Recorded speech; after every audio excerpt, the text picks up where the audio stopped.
नमस्कार दोस्तों, आपका स्वागत है आपके अपने YouTube channel study classes with R K Sahu पर। तो चलिए दोस्तों, आज का वीडियो स्टार्ट करते हैं और आज के वीडियो में देखेंगे जीके से संबंधित महत्वपूर्ण प्रश्न का आज पार्ट 5 देखेंगे।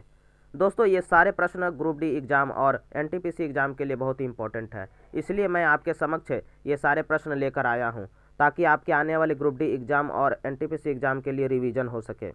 तो चलिए दोस्तों, शुरू करते हैं आज का वीडियो और आज का पहला प्रश्न देखते हैं। आज का पहला प्रश्न है, मृगदाब सारनाथ में बुद्ध द्वारा दिया गया प्रथम उपदेश किस नाम से जाना जाता है? तो सारनाथ में बुद्ध द्वारा दिया गया प्रथम उपदेश धर्मचक्र प्रवर्तन के नाम से जाना जाता है। अयोध्या में स्थित बाबरी मस्जिद का निर्माण किसने कराया था? तो अयोध्या में स्थित बाबरी मस्जिद का निर्माण मीर बांकी ने करवाया था। टोडरमल ने किस क्षेत्र में योगदान के लिए ख्याति अर्जित की थी? तो टोडरमल ने भू राजस्व प्रबंधन के क्षेत्र में ख्याति अर्जित की थी। इब्न बतूता की भारत यात्रा किस शासक के काल में हुई थी? तो इब्न बतूता की भारत यात्रा मोहम्मद बिन तुगलक के शासनकाल में हुई थी। किस मुगल शासक का मकबरा भारत में नहीं है? तो जहांगीर का मकबरा भारत में नहीं है। चलिए अगला प्रश्न देखते हैं दोस्तों। मोहम्मद बिन कासिम द्वारा संधि सिंध की विजय कब हुई थी? तो मोहम्मद बिन कासिम द्वारा सिंध की विजय 712 ईस्वी में हुई थी। कब हुई थी? तो 712 ईस्वी में हुई थी। महमूद गजनवी की दरबारी इतिहासकार कौन था? तो महमूद गजनवी का दरबारी इतिहासकार उत्बी था। पुलकेशिन द्वितीय की राजधानी कहाँ थी? तो पुलकेशिन द्वितीय की राजधानी वातापी थी। मोहम्मद गौरी के किस दास ने बंगाल व बिहार पर विजय प्राप्त की थी? तो मोहम्मद गौरी का दास मोहम्मद बिन बख्तियार खिलजी ने बंगाल और बिहार पर विजय प्राप्त की थी। जो मोहम्मद गौरी का दास जो था मोहम्मद बिन बख्तियार खिलजी ने बंगाल और बिहार पर विजय प्राप्त की थी। चलिए अगला प्रश्न देखते हैं दोस्तों। आंध्र सातवाहन वंश का वह कौन सा शासक था जिसने वेनकंटक स्वामी की उपाधि धारण की थी? तो वेनकंटक स्वामी की उपाधि धारण गौतमीपुत्र सातकर्णी ने की थी। हर्ष के शासनकाल में भूमि कर कृषि उत्पाद का कितना भाग वसूला जाता था? तो हर्ष के शासनकाल में भूमि कर कृषि उत्पाद का 1/6 भाग वसूला जाता था। सिंधु घाटी सभ्यता के किस स्थल में प्राक सैंधव संस्कृति को सबसे महत्वपूर्ण उपलब्धि एक जूते हुए खेत का साक्ष्य मिला है? तो सिंधु घाटी सभ्यता के कालीबंगा, राजस्थान के कालीबंगा स्थान में प्राक सैंधव संस्कृति को सबसे महत्वपूर्ण उपलब्धि के एक जूते हुए खेत के साक्ष्य के रूप में मिला है। चलिए अगला प्रश्न देखते हैं।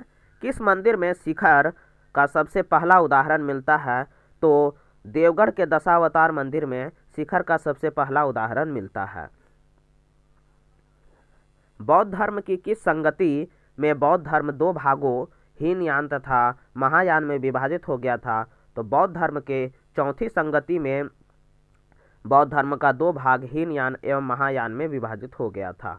पाल वंश के किस शासक ने प्रसिद्ध विक्रमशिला विश्वविद्यालय की स्थापना करवाई थी? तो पाल वंश के धर्मपाल ने प्रसिद्ध विक्रमशिला विश्वविद्यालय की स्थापना करवाई थी। गुप्त वंश का कौन सा शासक देवराज तथा देवगुप्त के नाम से भी जाना जाता है? तो गुप्त वंश का चंद्रगुप्त द्वितीय देवराज और देवगुप्त के नाम से भी जाना जाता है। चलिए अगला प्रश्न देखते हैं दोस्तों।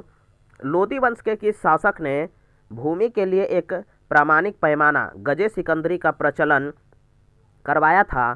तो सिकंदर शाह लोदी ने गजे सिकंदरी का प्रचलन करवाया था। सल्तनत काल में सदका क्या था? तो सल्तनत काल में सदका एक प्रकार का धार्मिक कर था। सम्राट अकबर ने जैन धर्म के जैनाचार्य हरि विजय सूरी को क्या उपाधि प्रदान की थी? तो सम्राट अकबर ने जैन धर्म के जैनाचार्य हरि विजय सूरी को जगत गुरु की उपाधि प्रदान की थी।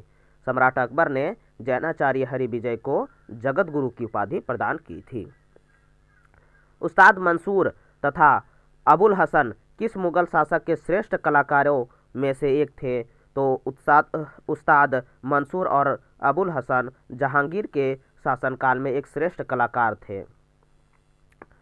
होलकर ने अंग्रेजों से मंदसौर की संधि कब की थी? तो होल्कर ने अंग्रेजों से मंदसौर की संधि जनवरी 1818 ईस्वी में की थी।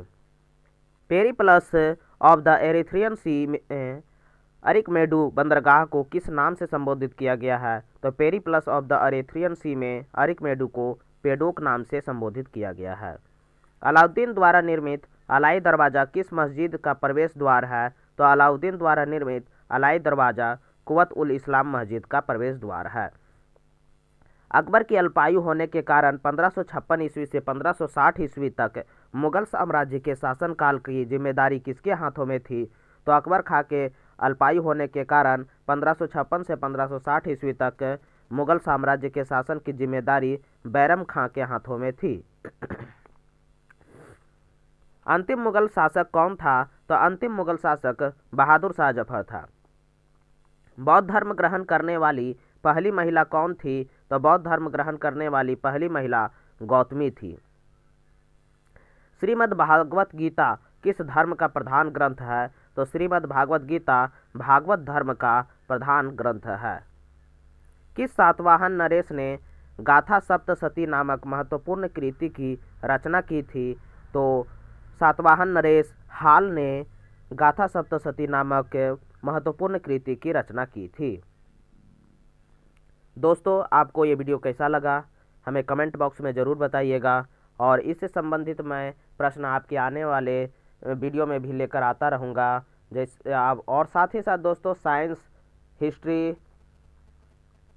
जियोग्राफी, इकोनॉमिक्स से संबंधित भी मैं प्रश्न आपके समक्ष लेकर आता रहूँगा। तो धन्यवाद दोस्तों।